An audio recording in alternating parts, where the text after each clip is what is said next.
Ya, pelecehan sebenarnya bukan hanya seksual, tapi juga bisa berupa intimidasi, diskriminasi, dan manipulasi di sekolah, di kantor, ataupun di genggaman. Kenali, waspadai, dan jangan dinormalisasi.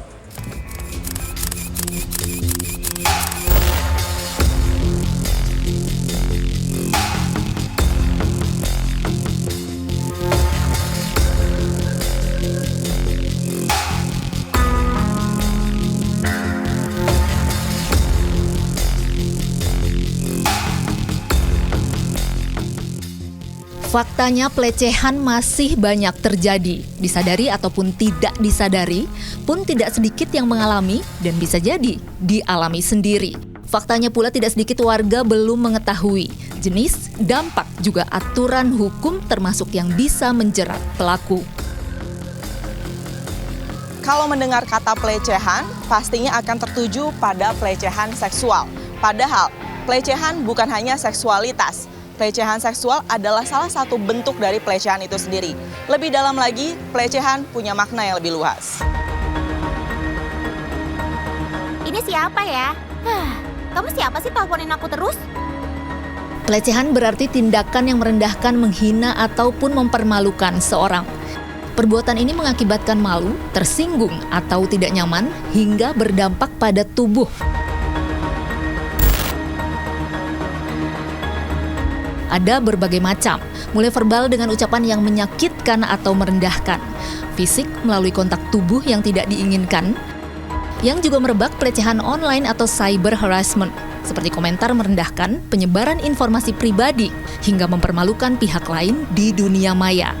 Di lingkungan kerja bukannya tidak mungkin terjadi, pelecehan dapat berupa diskriminasi, intimidasi maupun manipulasi atasan, penyalahgunaan wewenang, hingga merusak kredibilitas seseorang. Dan yang sudah lebih sering dilaporkan, pelecehan seksual, meliputi kontak fisik tidak diinginkan, tindak seksual, hingga catcalling atau juga tatapan yang merendahkan, melecehkan.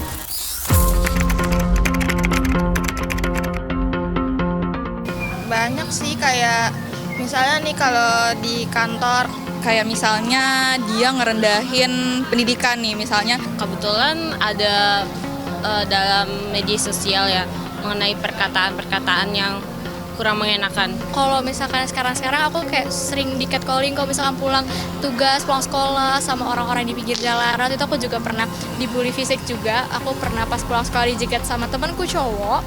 Terus habis itu strating tasnya aku buka, tapi akhirnya dia ngejar, habis itu ngejar, nendang dan kena tanda kutip gitu. Jadi aku jadi kayak sedikit takut habis itu sama cowok.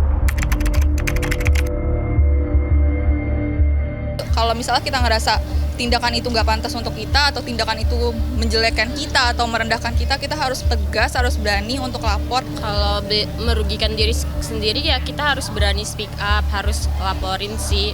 Harus berani, jangan mau direndahin. Itu laporin aja sih. Tetap semangat juga supaya nanti nggak ada korban-korban selanjutnya, dan para pelaku-pelaku ini juga bisa berhenti gitu loh. Mereka dapat konsekuensinya. Tidak mengenal gender sebenarnya, korban maupun pelaku bisa laki-laki ataupun perempuan. Dalam ranah hukum, pelecehan adalah soal serius yang dapat dipidana. Untuk pelecehan sendiri sebenarnya, kalau saya sih menjawabnya secara yuridis saja ya, karena memang kalau kita pakai parameter yang lain nanti agak luas, tapi setidak-tidaknya Indonesia sudah mengatur mengenai ada Undang-Undang Nomor 12 Tahun 2022. Nah, sehingga kalau pertanyaannya tadi selain dari seksual dan lain-lain, sebenarnya secara non-fisik pun sebenarnya itu sudah termasuk dalam pelecehan. Nah,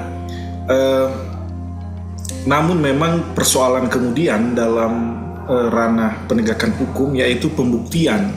Nah, inilah kemudian kalau tadi bicara Undang-Undang 12/2022 itu di pasal 25, dia memungkinkan satu keterangan korban, satu keterangan saksi saja cukup, ditambah dengan alat bukti lainnya. Pelecehan merupakan pelanggaran hak asasi manusia, norma, etika sekaligus berimplikasi hukum.